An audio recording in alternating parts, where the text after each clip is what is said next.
संस्कृत भाषा शिक्षण में आप सबका हार्दिक स्वागत है। पूर्व पाठों में हम चतुर्थी विभक्ति के बारे में जानकारी प्राप्त कर रहे थे। इस पाठ में भी चतुर्थी विभक्ति के बारे में और जानकारी प्राप्त करेंगे।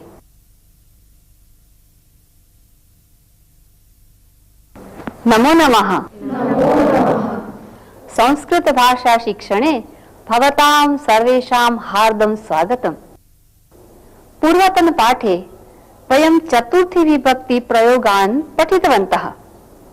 यथा देवाय नमः, माता बालकाय दुग्धं ददाति, शीला मीनायै ईर्ष्यति, सः भानवे नमः इति वदति।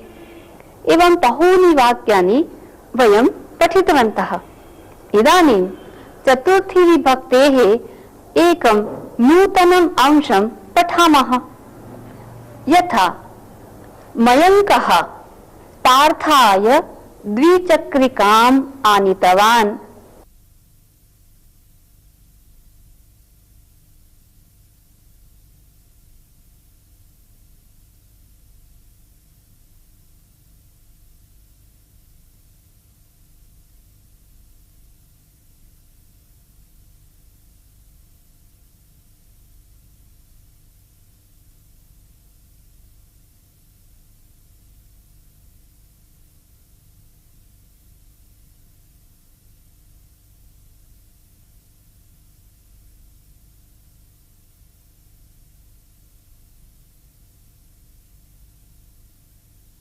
मयङ्कः पार्थाय द्विचक्रिकाम् आनीतवान्। वदन्तु। मयङ्कः पार्थाय द्विचक्रिकाम् आनीतवान्। राजेशः खुशाल्यै क्रीडनकम् आनयति। राजेशः कुशाल्यै क्रीडनकम् आनयति। पिता पुत्रीभ्यः पुस्तकानि आनीतवान्। अनन्तः जामात्रे गतिम् आनीतवान्। मयङ्कः कस्मै द्विचक्रिकाम् आनीतवान्? मयङ्कः पार्थाय द्विचक्रिकाम् आनीतवान्। उत्तमम्। राजेशः कस्यै क्रीडनकम् आनयति? राजेशः कुशाल्यै क्रीडनकम् आनयति। पिता काभ्यः पुस्तकानि आनीतवान्? पिता पुत्रीभ्यः पुस्तकानि आनीतवान्। अनन्तः कस्मै घटिम् आनीतवान्? अनन्तः जामात्रे गतिम् आनीतवान्। उत्तमम्। पार्थाय, खुशाल्यै, पुत्रीभ्यः, जामात्रे एतानि चतुर्थी विभक्ति रूपाणि सन्ति। कः कस्मै किम् आनयति? यथा मयङ्कः पार्थाय द्विचक्रिकाम् आनीतवान्, अर्थात् मयङ्कः पार्थस्य कृते आनीतवान्। यस्मै आनयति तस्य चतुर्थी विभक्ति भवति। यथा जामात्रे घटिम् आनीतवान्। जामाता अस्ति खलु, तस्य कृते घटिम् आनीतवान्। अतः जामाता इति शब्दः अस्ति, तत्र चतुर्थी विभक्तिः भवति। आनयति तदर्थम् आनयति, अतः तादर्थे चतुर्थी विभक्तिः भवति। जामात्रे आनयति, पुत्रीभ्यः आनयति, खुशाल्यै आनयति, क्रीणाति। यथा माता पुत्र्यै वनितास्यूतं क्रीणाति। भगिनी अनुजाय पुस्तकं क्रीणाति। दोहित्रः मातामह्यै शाटिकां क्रीणाति। क्रीणाति, आनयति, स्वीकरोति। इति यदा भवति तदा चतुर्थी विभक्तिः भवति। इदानीं भवन्तः एतादृशानि वाक्यानि वदन्ति वा? अस्तु, वदामः। उत्तमं। भवान् वदतु। अहं मित्राय पुस्तकानि आनीतवान्। माता पुत्रेभ्यः फलानि आनीतवती। अहं रामाय वस्त्राणि आनीतवान्। समीचीनम्। अहं पित्राय अङ्कनीम् आनयामि। अहं पित्रे अङ्कनीम् आनयामि। पुनः वदतु। अहं पित्रे अङ्कनीम् आनयामि। रमेशः मात्रे घटीम् आनीतवान्। योगेशः पत्न्यै शाटिकाम् आनीतवान्। राकेशः अनुजाय दूरदर्शनं क्रीणाति। चिकित्सकः रुग्णेभ्यः औषधम् आनयति। सः महेशाय युतकं क्रीणाति। भवती वदतु। पिता पुत्राय लेखनीम् आनयति। चिकित्सकः रुग्णाय औषधम् आनयति। आपणिकः गृहस्थाय तण्डुलम् आनयति। सञ्जना मानसायै घटीम् आनयति। शिक्षकः छात्राय पुस्तकम् आनयति। माता पुत्रेभ्यः कङ्कणानि आनयति। माता पुत्राय पाञ्चालिकाम् आनयति। पिता पुत्राय स्कूटर यानम् आनयति। स्कूटर यानम् आनयति। पुनः वदतु। पिता पुत्राय स्कूटर यानम् आनयति। मम पिता मह्यम् उपनेत्रम् आनीतवान्। आनयति, क्रीणाति इति प्रयोगे चतुर्थी विभक्ति ज्ञातवन्तः। इदानीम् एकं नूतनम् अंशं जानीमः। अत्र कोऽपि व्यायामं करोति वा? ओ, उत्तमम्। व्यायामः आरोग्याय कल्पते। आरोग्याय व्यायामः कल्पते। ध्यानं करोति कोऽपि? ध्यानम् अहं करोमि। ओ, उत्तमम्। ध्यानम् एकाग्रतायै कल्पते। पुस्तकं ज्ञानाय कल्पते। वृक्षः तापनिवारणाय कल्पते। कल्पते इति शब्दः यदा भवति तदा चतुर्थी विभक्तिः भवति।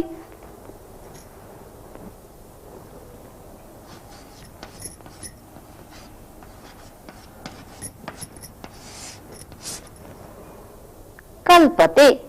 यदा कल्पते इति प्रयोगः भवति तदा चतुर्थी विभक्तिः भवति। कल्पते इति प्रयोगं कृत्वा भवन्तः वाक्यानि वदन्ति वा? भवान् वदतु। संस्कृतभाषा राष्ट्रैक्याय कल्पते। प्रातः शीघ्रम् उत्थानम् आरोग्याय कल्पते। आलस्यं नाशाय कल्पते। दुर्व्यसनं सुखाय न कल्पते। भक्तिः मोक्षाय कल्पते। मोक्षाय कल्पते। मोक्षाय कल्पते। पुनः वदतु। भक्तिः मोक्षाय कल्पते। उत्तमः उपायः तृप्त्यै कल्पते। प्रियवचनं कस्य सन्तोषाय न कल्पते। उत्तमम्। गुरुणाम् उपदेशः हिताय कल्पते। धनं लोभाय कल्पते। भवती वदतु। युद्धं सुखाय न कल्पते। वेगेन वाहनचालनम् अपघाताय कल्पते। कोलाहलः शिरोवेदनाय कल्पते। कोलाहलः शिरोवेदनायै कल्पते। दुष्टस्य विद्या विवादाय कल्पते। अलङ्कारः सौन्दर्याय कल्पते। परिश्रमः सफलतायै कल्पते। सफलतायै कल्पते। परिश्रमः सफलतायै कल्पते। अब आप जान गए होंगे कि जब कल्पते इस क्रियापद का प्रयोग किया जाता है तब भी चतुर्थी विभक्ति का प्रयोग होता है। जैसे पुस्तकं ज्ञानाय कल्पते, संस्कृत भाषा राष्ट्रैक्याय कल्पते, वृक्षः तापनिवारणाय कल्पते, भक्तिः मोक्षाय कल्पते, युवकः भानवे अर्घ्यं समर्पयति, पिता पुत्राय चित्रं दर्शयति, समर्पयति दर्शयति इत्यनयोः प्रयोगे अपि यस्मै दर्शयति यस्मै समर्पयति तस्य चतुर्थी विभक्तिः भवति। भामाशा प्रतापाय धनं समर्पयति, प्रतापः स्वमातृभूम्यै जीवनं समर्पयति, युवकः देशाय स्वकौशल्यं समर्पयति, माता पुत्र्यै शाटिकां दर्शयति, मेघा सख्यै पुस्तकं दर्शयति, युवकः मित्राय चित्रं दर्शयति, समर्पयति दर्शयति। एतयोः अभ्यासं कुर्मः।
माता सख्यै गृहं दर्शयति, शिक्षकः छात्राय प्रदर्शनीं दर्शयति। अहं वदामि, अनन्तरं सर्वे वदन्तु। माता सख्यै गृहं दर्शयति, माता सख्यै गृहं दर्शयति, पठन्तु।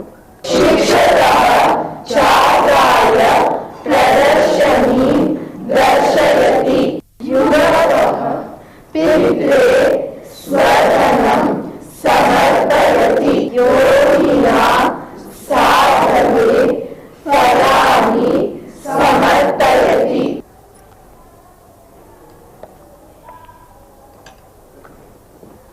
अत्र सख्यै छात्राय पित्रे साधवे यस्मै समर्पयति तस्य चतुर्थी विभक्तिः अस्ति। सः दर्शयति।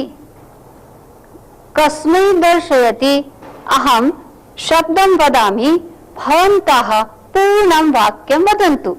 यथा सः रमेशः चित्रं, सः रमेशाय चित्रं दर्शयति। अवगतं? रमेशः चित्रं, सः रमेशाय चित्रं दर्शयति, राधाकृष्णः स्वगृहं, सः राधाकृष्णाय स्वगृहं दर्शयति, मुकुन्दः कार्यालयः, सः मुकुन्दाय कार्यालयं दर्शयति, कार्यालयं दर्शयति। पुनः वदन्तु। सः मुकुन्दाय कार्यालयं दर्शयति, अनुजा शाटिका, सः अनुजायै शाटिकां दर्शयति, शाटिकां दर्शयति। पुनः वदन्तु। सः अनुजायै शाटिकां दर्शयति मित्रम् आभूषणम् सः मित्राय आभूषणं दर्शयति सखी नाटकम् सः सख्यै नाटकं दर्शयति भगिनी गृहम् सः भगिन्यै गृहं दर्शयति दर्शयति समर्पयति यस्मै दर्शयति यस्मै समर्पयति तस्य चतुर्थी विभक्तिः भवति। समर्पयति, दर्शयति इन क्रियापदों के प्रयोग में भी जिसे समर्पण किया जाता है या जिसको दिखाया जाता है उसके लिए चतुर्थी विभक्ति का प्रयोग होता है।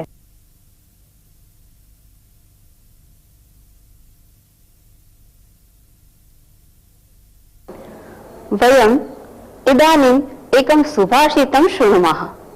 विद्वानेव विजानाति विद्वज्जन परिश्रमम्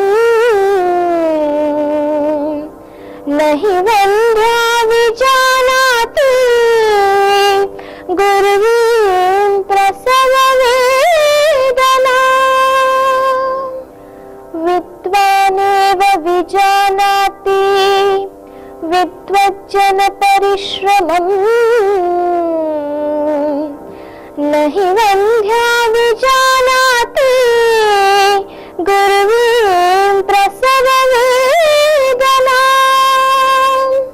न हि वन्द्या विजानाति गुर्वीं प्रसववेदना। सुभाषितकारः वदति विद्वान एव विजानाति विद्वज्जन परिश्रमम्, अर्थात यह परिश्रमं करोति सः एव परिश्रमस्य मूल्यं जानाति, यह कार्यं करोति सः एव परिश्रमपूर्वकं कार्यं साधयति। यदा सः कार्यार्थं परिश्रमं करोति तदा तत्र कति कष्टानि भवन्ति, अवरोधाः भवन्ति, तत्सर्वं सः जानाति। किन्तु एकः जनः अन्यस्य दोषान् पश्यति, केवलम् उपदेशं करोति, निन्दां करोति, सः तस्य परिश्रमस्य विषये किं वा जानीयात्। यः परिश्रमपूर्वकं स्वकार्यं साधयति सः अन्यस्य कार्यस्य परिश्रमम् अपि अवगच्छति। एतत् दर्शयितुम् अत्र सुभाषितकारः एकम् उदाहरणं वदति। एका महिला या पुत्रं प्रसूतवती अस्ति सा एव प्रसववेदनां जानाति। यस्याः अपत्यमेव नास्ति तादृशी वन्ध्या यावत् अपि प्रसववेदनायाः विषये शृणोति सा तस्य अनुभूतिं कथं कर्तुं शक्नोति। अतः एव परिश्रमः इति स्वस्य एव चिन्तनस्य अनुभवस्य विषयः अस्ति। अतः अन्येषां परिश्रमः यदि ज्ञातव्यः तर्हि अस्माभिः अपि परिश्रमपूर्वकं कार्यं करणीयम्। यदि वयं कार्यं कुर्मः तर्हि वयम् अन्यस्य परिश्रमविषये जानीमः। अतः अत्र विद्वज्जनस्य परिश्रमः एकः विद्वान् एव विजानाति इति सुभाषितकारः सत्यमेव वदति। सुभाषित का अर्थ विद्वान लोग ही विद्वानों के परिश्रम को समझते हुए उनका आदर करते हैं। जिस प्रकार प्रसव वेदना की पीड़ा को वह स्त्री ही समझ सकती है जो स्वयं प्रसव वेदना का अनुभव कर चुकी है, बांझ महिला प्रसव वेदना की पीड़ा को कभी नहीं जान सकती है।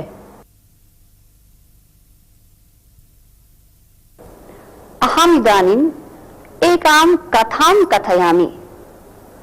सर्वे सावधानेन शृण्वन्तु। सुन्दरपुर नामकम् एकं राज्यम् आसीत्। तस्य राज्यस्य राजा माधवसेनः आसीत्। महाराजः माधवसेनः प्रजावत्सलः राजा आसीत्, जनप्रियः अपि। तस्मिन् राज्ये कोऽपि उद्योगरहितः न आसीत्। गच्छता कालेन माधवसेनः वृद्धः भवति।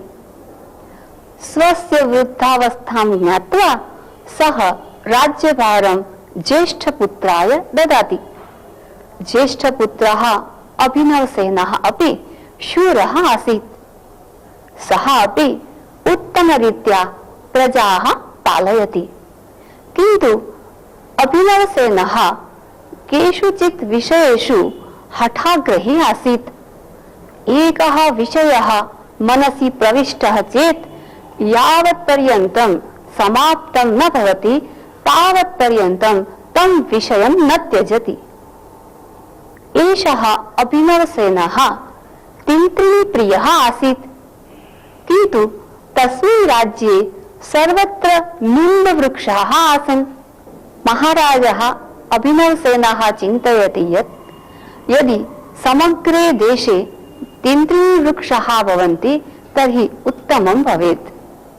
सः मन्त्रिणः आहूय आदेशं कृतवान्, सर्वत्र निम्बवृक्षाः सन्ति, निम्बवृक्षाणां कर्तनं कृत्वा सर्वत्र तिन्त्रिणीसस्यानि स्थापयन्तु इति। मन्त्रिणः महाराजस्य आदेशं निवारयितुं बहु प्रयत्नं कृतवन्तः, किन्तु निष्फलाः एव। अनन्तरं महाराजस्य आदेशानुसारं निम्बवृक्षाणां कर्तनम् अभवत्। कतिचन वर्षाणि व्यतीतानि। तस्मिन् देशे जनाः रोगिणः भवन्ति। कुष्ठरोगः, चर्मरोगः इति रोगग्रस्ताः जनाः बहु पीडिताः भवन्ति। राज्यस्य वैद्याः रोगस्य कारणम् अन्वेष्टुं बहु प्रयत्नं कृतवन्तः, किन्तु मूलं हस्ते न आगतम् एव। कदाचित् महाराजः माधवसेनः स्वयं रोगपीडितः अभवत्। राज्यवैद्याः बहु औषधानि दत्तवन्तः, उपचारान् कृतवन्तः, तथापि रोगः न गच्छति एव। अनन्तरं समीपदेशात् एकः वैद्यः आहूतः। सः वैद्यः मन्त्रिभिः च सह चर्चां कृतवान्, महाराजेन सह वार्तालापं कृतवान्। सः रोगस्य मूलं ज्ञातवान्, किन्तु महाराज भयात् सः महाराजस्य पुरतः एतं विषयं न उक्तवान्। दैवयोगेन तस्मात् देशात् एकः जनः अन्यदेशं प्रति प्रवासार्थं गच्छति स्म। एषः वैद्यः तम् आहूय उक्तवान्, भवान् मम एकं वचनं शृणोतु इति। सः पृच्छति, किम्? वैद्यः वदति, भवान् यदा अन्यग्रामं गच्छति तदा गमनसमये यदा श्रान्तिः भवति तदा तिन्त्रिणीवृक्षस्य अधः एव विश्रामं करोतु, किन्तु प्रत्यागमनसमये निम्बवृक्षस्य अधः एव विश्रान्तिं स्वीकरोतु इति। सः यात्रिकः वैद्यस्य वचनम् अङ्गीकृतवान्। एकमास अनन्तरं यात्रिकः पुनः स्वराज्यं प्रति आगतवान्। वैद्यः तं प्रवासस्य अनुभवं पृष्टवान्। यात्रिकः उक्तवान्, गमनसमये अहं भवतः वचनानुसारं तिन्त्रिणीवृक्षस्य अधः एव विश्रामं कृतवान्। आगमनसमये निम्बवृक्षस्य अधः विश्रामं कृतवान्, किन्तु तत्र एकम् आश्चर्यम् अभवत्। गमनसमये अहं कुष्ठरोगेण पीडितः आसम्, किन्तु आगमनसमये मम कुष्ठरोगः स्वयमेव गतः इति आश्चर्यम् अभवत्। वैद्यः तं पथिकम् उक्तवान्, भवान् स्वस्य अनुभवं महाराजं वदतु इति। सः यात्रिकः महाराज समीपं गत्वा स्वस्य यात्रायाः विषये उक्तवान्। महाराजः निम्बवृक्षाणां महत्त्वं ज्ञातवान्।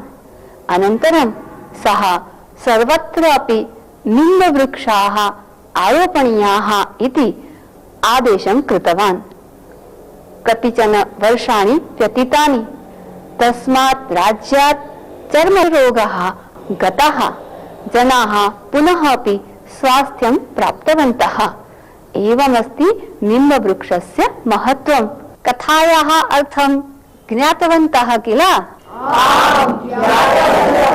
धन्यवादः। नमो नमः। इसी के साथ अब यह पाठ समाप्त होता है। अगले पाठ में हम फिर मिलेंगे। तब तक के लिए धन्यवाद।